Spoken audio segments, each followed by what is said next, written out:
Housewife की अहमियत। माँ, बेटे और बहू तीनों ही खाने की टेबल पर बैठकर खाना खा रहे थे।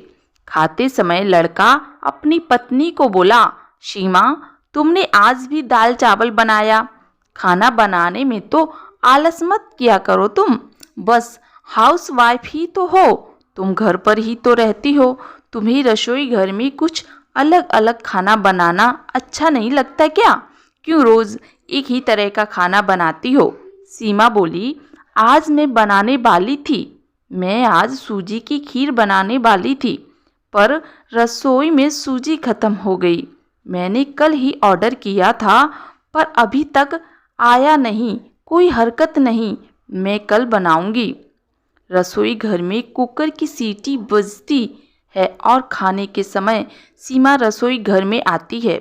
रसोई घर से वापस आते वक्त डाइनिंग टेबल पर बैठकर सीमा बोली कि मैंने कुकर में आलू डाले हैं।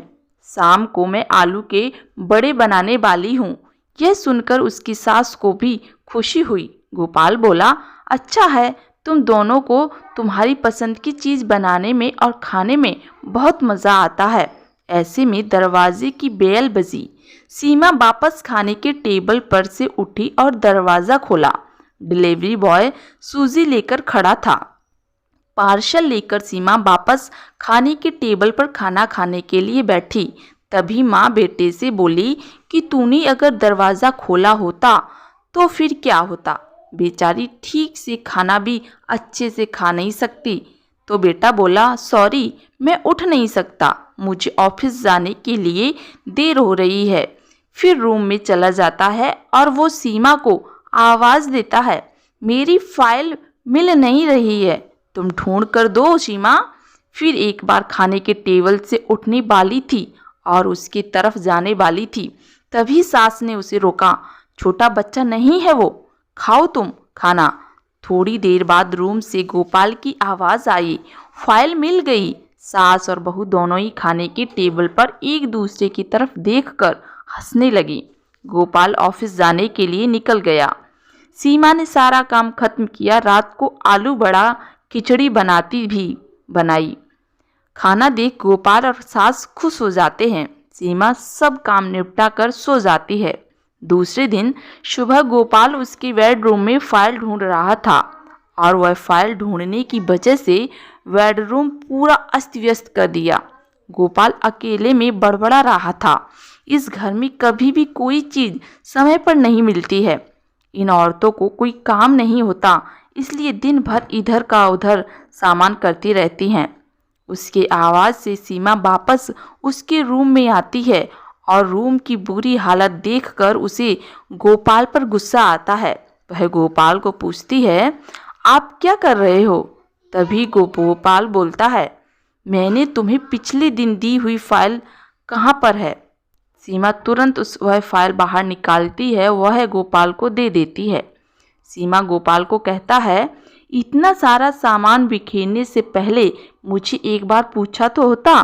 कितना सामान बिखरा पड़ा है, मैं क्या दिन भर यही काम करती रहूं क्या? उल्टा गोपाल सीमा पर चिल्ला देता है और बोलता है कि क्या काम रहता है दिन भर तुम्हें? इतना काम भी तुम नहीं कर सकती क्या? दिन भर सोते ही रहती हो सिर्फ। माँ के कहने पर हाउसवाइफ से शादी करके बहुत बड़ी भूल कर दी मैंने। ऐसा बोलकर गोपाल ऑफिस के लिए निकल गया। पति पत्नी का बोलना माँ के कानों पर पड़ता है, जो गोपाल को पता नहीं था। माँ सीमा के पास जाती है, तभी सीमा रो रही होती है। कोई भी गलती नहीं होते हुए भी गोपाल उस पर चिल्लाया, यह उनको पता था।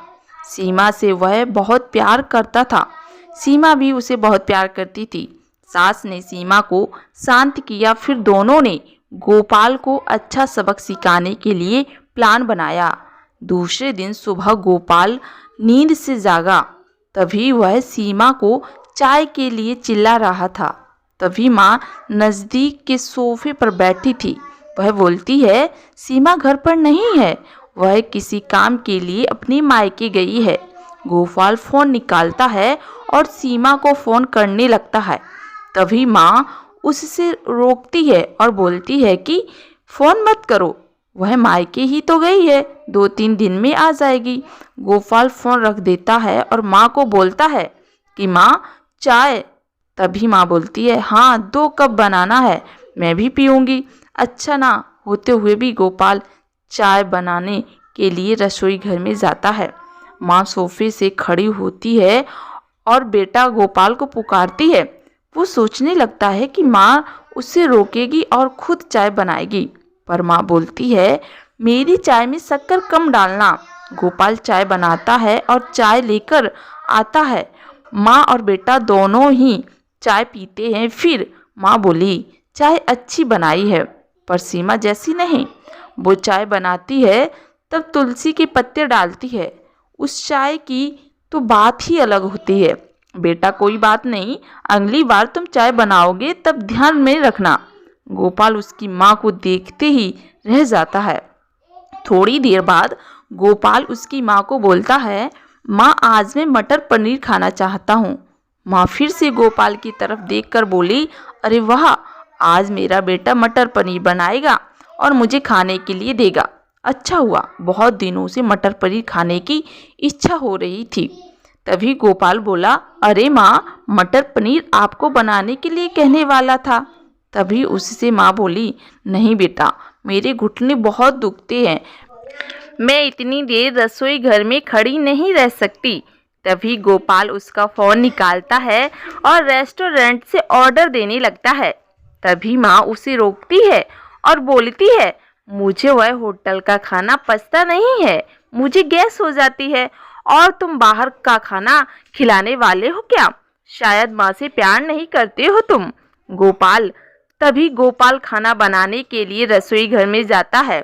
1 घंटे बाद खाना तैयार हो जाता है। 2 थाली में खाना लेकर गोपाल उसकी माँ के पास आता है। गोपाल ने दाल चावल बनाया है। यह माँ देखती है, गोपाल को बोली, अरे बेटा, तुम मटर पनीर बनाने वाला था ना? गोपाल बोला कि माँ, यह आसान है बनाने के लिए। तभी माँ बोलती है, सीमा होती है तो आज उसने मटर पनीर बनाकर मुझे खिला दिया होता, पर जाने दो, तुम्हारे हाथों का खाना बना हुआ खाना कहाँ, मैं रोज़ खाती हूँ। ऐसा बोलकर माँ खाना खाने के टेबल पर आकर बैठती है। चल दोनों साथ में खाना खाते हैं। गोपाल ने पहला निवाला मुंह में डाला। तब माँ उसे बोली, अरे बेटा, दाल में नमक कम है, जा और नमक लेकर आ। वो खाते खाते उठता है और रसोई घर से नमक लेकर आता है और माँ को देता है। फिर से खाने के लिए बैठता है। तभी बीच में माँ खांसने लगी और गोपाल को बोली, अरे बेटा, निवाला गले में अटक गया है, थोड़ा पानी लाना। गोपाल फिर खाते खाते उठता है और पानी लाने गया। फिर वो पानी माँ को देता है। इस समय गोपाल के चेहरे पर गुस्सा स्पष्ट रूप से दिख रहा था। गोपाल को अब समझ आ रहा था कि वह सीमा के साथ जिस प्रकार बर्ताव कर रहा था उसे कितना बुरा लगता होगा। वो यह सब खुशी से करती थी। उसके चेहरे पर कभी भी कोई शिकन नहीं दिखी। वह सोचते सोचते खाना खा रहा था। माँ यही पर नहीं मानी। खाना होने के बाद माँ गोपाल को बर्तन धोने के लिए कहती है और माँ उसके रूम में आराम करने चली जाती है। माँ उसे परेशान करने का कोई मौका नहीं छोड़ती। वो गोपाल को बुलाकर चद्दर ओढ़ने के लिए कहती है। उसके बाद गोपाल रूम से बाहर जाता है तो उसे माँ रोकती है और एसी का टेम्परेचर कम करने को कहती है। अब इन सब कामों की वजह से वह चिड़चिड़ करने लगता है और लेकिन कुछ भी नहीं बोल पाता। दूसरे दिन सुबह जल्दी उठ जाता है। उसे ऑफिस जाना होता है, इसलिए वह जल्दी सब्जी काटता है, पर उसका ध्यान सब्जी की तरफ नहीं होता। वह सीमा का विचार कर रहा होता है। वो सोच रहा होता है, हाउस वाइफ का काम आसान होता है, ऐसा मुझे लगता था, पर सच में वैसा नहीं है। मैं कितना गलत बर्ताव करता था सीमा के साथ। मन ही मन पछता रहा होता है। तभी सब्जी काटते समय अपनी उंगली काट लेता है। वह उठकर बेसिन में उंगली धोने के लिए जाता है। ऐसे में सीमा उसके पास आती है और हाथ पर पट्टी बांधने लगती है। मतलब सीमा अपने मायके गई थी नहीं। गोपाल ने चुपकर उनसे ही उसके घर में थी। यह तो सास और बहू का प्लान एक हिस्सा था। गोपाल सीमा को देखकर खुश हो जाता है। वह उससे माफ़ी मांगता है। वह सीमा को बोलता है कि घर का काम करना बहुत आसान होता है। तुम घर पर रहती हो, तुम्हें क्या काम रहता है, ऐसा मैं हमेशा बोलता था, पर एक ही दिन में मुझे सब समझ आ गया। मैं तुम्हें ऐसा कभी नहीं बोलूँगा और इसके आगे हम एक साथ घर के काम करेंगे। अगर घर हमारे दोनों का है तो घर के काम भी हम दोनों के ही करेंगे। दोनों का बोलना माँ बाहर से सुन रही थी। वह दोनों के लिए बहुत खुश थी। दोस्तों, आपको हमारी कहानी पसंद आई हो तो लाइक, शेयर एंड सब्सक्राइब करें। धन्यवाद।